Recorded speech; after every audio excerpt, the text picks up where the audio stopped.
What's going on, YouTube? JT's Reborn here, and welcome to another edition of After the Movie. I just got done watching the new Guy Ritchie film, The Ministry of Ungentlemanly Warfare, starring Henry Cavill, Isaac Gonzalez, Alan Ritchson, Carrie Elways, Henry Golding, and there's a few other bunch of people in this movie as well. This is an early screening. The film comes out next week, so I want to get my quick, unfiltered thoughts on it. I don't think this video will go on too long because I don't have too much else to say about this thing. I'll kind of give a little bit of a brief plot summary. I'll tell you what works about it and what I think didn't quite work as well as the movie could have done. But let's go ahead and get started. So this is a Guy Ritchie film, and now Guy Ritchie can be a bit of a hit or miss filmmaker. I really liked his Sherlock Holmes movies, but I did not really like King Arthur Legend of the Sword, although I did kind of get a laughably so bad it's good kind of vibe with that film. So, and then he also did things like Aladdin and all that too, and he's made a bunch of movies recently which I haven't checked out, but it's Guy Ritchie, so at least you're going to get a unique experience for the most part when it comes to his films. So you never really know what you're going to get. You're going to get good Guy Ritchie, you're going to get bad Guy Ritchie, you're going to get kind of in the middle. So I wanted this thing kind of, okay, the trailer looked a little bit fun, Cavill looked to be having a good time, and just give me an entertaining movie, make it fun, make it over the top, kind of ridiculous in some capacity, and just leave me entertained. It let me entertained to an extent, I should say, and I'll get into that in a moment, but let me get the positives out of the way. I think the actors all did a pretty solid job. Alan Ritchson is pretty good. Isaac Gonzalez is pretty solid, but it's Henry Cavill, I think, who is having the most fun I think he's ever had in a film, in this film, if you will. He is incredible to watch on screen. He's very charismatic, very funny.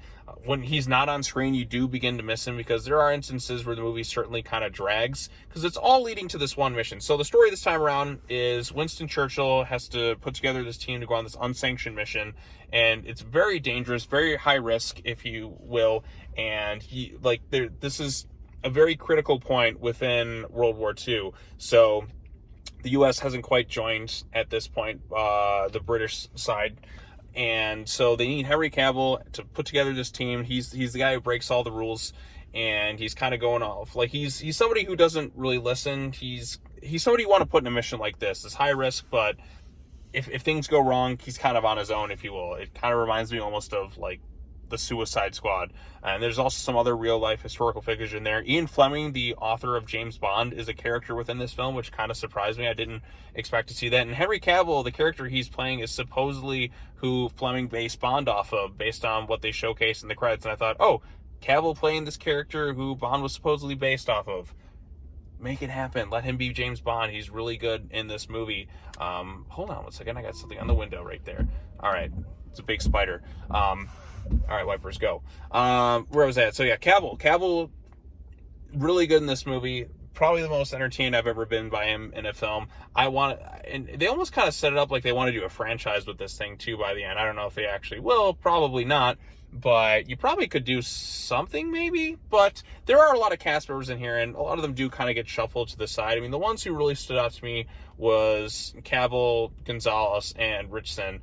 The other cast members are kind of off to the side, if you will. They're there, but they don't leave a huge impact. Like, they all do their roles just fine. They have their witty banter at times, and you do get some laughs here and there, but none of them are going to be all that memorable by the time the film is done. Like I said, aside from Cavill, who I think is great, Gonzalez, who has to play this femme fatale spy type role and who has to infiltrate this Nazi base, if you will, so that this team can go on this mission, this unsanctioned mission, where they have to basically steal or destroy this whole supply ship to all these U-boats and shift the tides of war. Given it's unsanctioned, so if the Nazis catch them, they're going to get killed and all that. But if the British catch them, they get thrown in jail because nobody can know about this thing, like even people within the government, because it is super duper secretive. So high risk and potentially very high reward to kind of shift the thing. So like I said, what does this movie do well? I think the cast does a pretty good job. Even the bad guy had his moments where he was kind of funny at times, but I still don't remember his name. There are a lot of cast members in this thing. I think outside of Cavill and Gonzalez and Ritchson, some of the other members, well, there's the one other person who works with Gonzalez's character, who's also undercover, but like Cavill's team is kind of like its own separate thing. There's a few other ones, the background, they're just kind of there. They don't do like huge stuff. They go and find like this planner guy, and then there's just two other guys that just kind of are a little bit forgettable. Or they're fine, but you don't really remember much of their names. It is a big cast, and not everyone kind of stands out, I should say. And also the action sequences, while there are some that are entertaining, I feel like it could have pushed it a little bit further. It felt kind of restrained in some instances.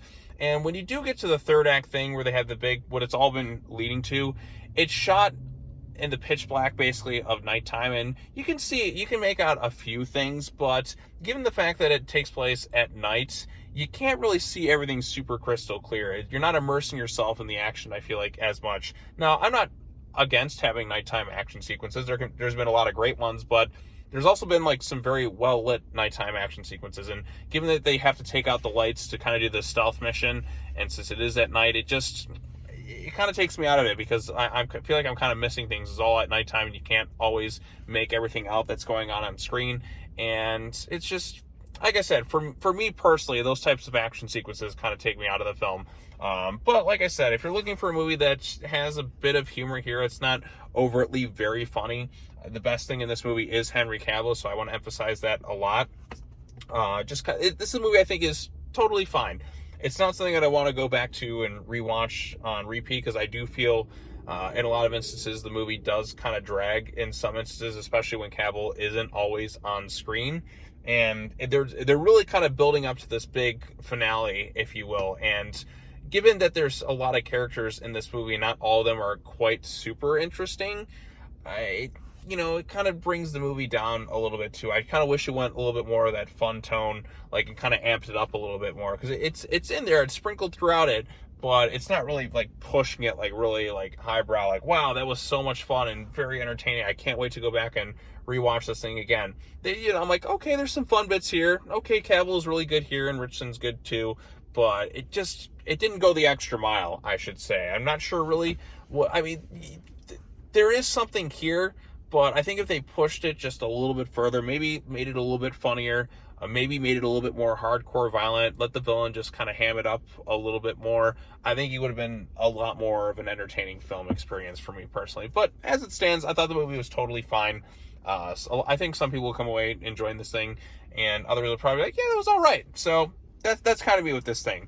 If you want to see it, go see it for Henry Cavill and some of the other stuff. You get some violence, or if you just like to see Nazis get killed in movies, which is kind of fun to watch, then this movie is probably for you.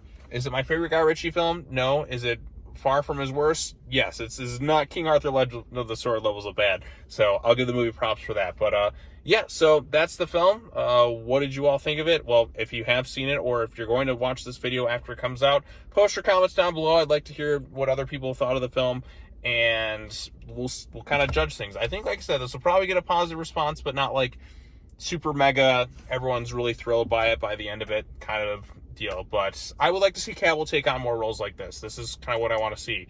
Very charismatic, very fun. He's the best part of the film by far. So there you go. There's my long unscripted thoughts on the movie. It went on longer than I expected. So yeah, that's all I really have to say. Be sure to like this video, share it with your friends, subscribe to the YouTube channel for more content, hit that bell for notifications, all that other fun stuff. I got some more stuff coming up later on this week. And then, as always, take care now. Bye-bye then, and I will see you all in the next video. Peace out.